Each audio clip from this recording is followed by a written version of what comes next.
اس lecture میں ہم جس ٹاپک کی بات کر رہے ہیں وہ ہے تھرڈ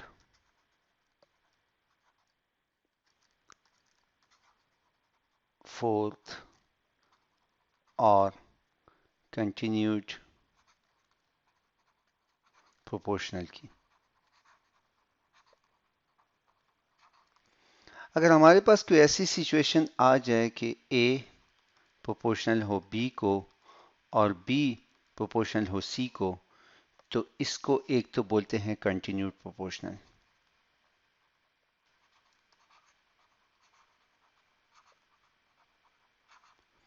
اور اگر آپ دیکھیں تو یہ پہلا ویریبل ہے، یہ دوسرا ویریبل ہے اور یہ تیسرا ویریبل ہے. دیکھیں بی دو دفعہ آ رہا ہے لیکن ویریبل ایک ہے، تو سی ایکچولی اس کیس میں یہ تھرڈ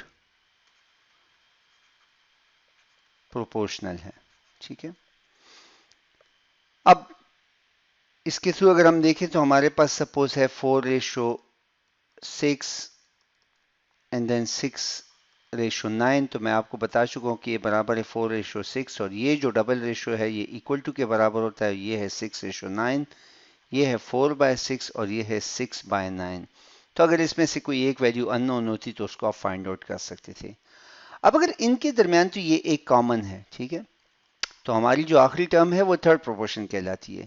لیکن اگر ہمارے پاس ایسی سچویشن آ جائے کہ ہمارے پاس چاروں ویلیوز ڈفرینٹ ہیں، مطلب ہمارے پاس اے بی اور سی ڈی ہوں، تو یہ اس کیس میں ہمارا سی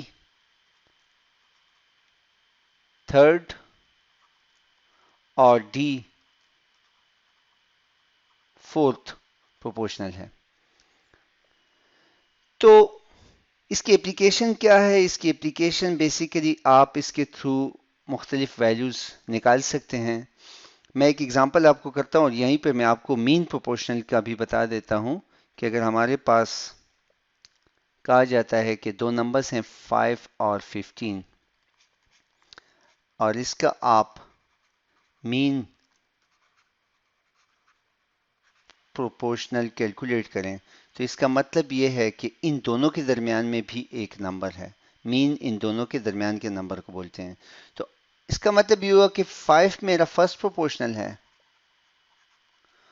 اور 15 میرا تھرڈ پروپورشنل ہے اور درمیان میں کوئی نمبر ہے جو ہمارا مین پروپورشنل ہے. ٹھیک ہے، تو ابھی تھوڑی پہلے جو ہم نے اگزامپل دیکھی کہ اے بی سی ہو، تو اس کیس میں اس درمیان والے بی کو بیسیکلی مین پروپورشنل بھی کہا جاتا ہے جو کامن ہوتا ہے.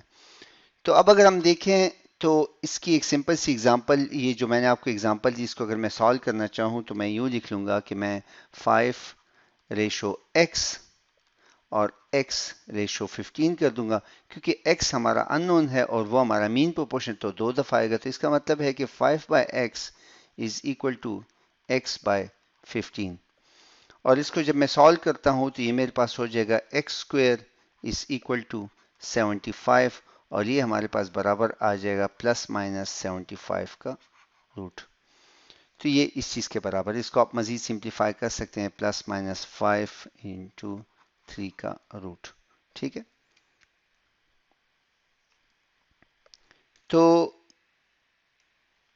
اب اسی کی ایگزامپلس ہیں. آپ اسی کو اگر سالو کرتے جائیں تو اس طریقے سے آپ دیکھ سکتے ہیں کہ ان ٹرمینالوجیز کو صرف یوز کر کے آپ کو کہا جاتا ہے کہ کہا جا سکتا ہے کہ آپ تھرڈ پروپورشن فائنڈ آؤٹ کریں، مین پروپورشن فائنڈ آؤٹ کریں، فرسٹ پروپورشن فائنڈ آؤٹ کریں. تو بیسیکلی یہ اس ایکویشن میں جو ہمارے پاس ایک کنٹینیوڈ ایکویشن ہے، میں 5 کے ساتھ نہیں لکھتا، میں A:B C:D. تو اگر بات کی جاتی ہے مین کی تو یہ ایکویشن آپ کی آٹومیٹیکلی A:B B:C کی ہو جائے گی. تھرڈ پروپورشن کی تو یہ تھرڈ پروپورشن ہے. اگر فورتھ کی بات آ رہی تو اس کا مطلب یہ کہ چاروں بالکل یونیک ڈیجٹس ہیں اور یہ آپ کا فورتھ پروپورشن ہے. تو میں امید کرتا ہوں کہ آپ کو اس کی سمجھ آ گئی ہوگی. بہت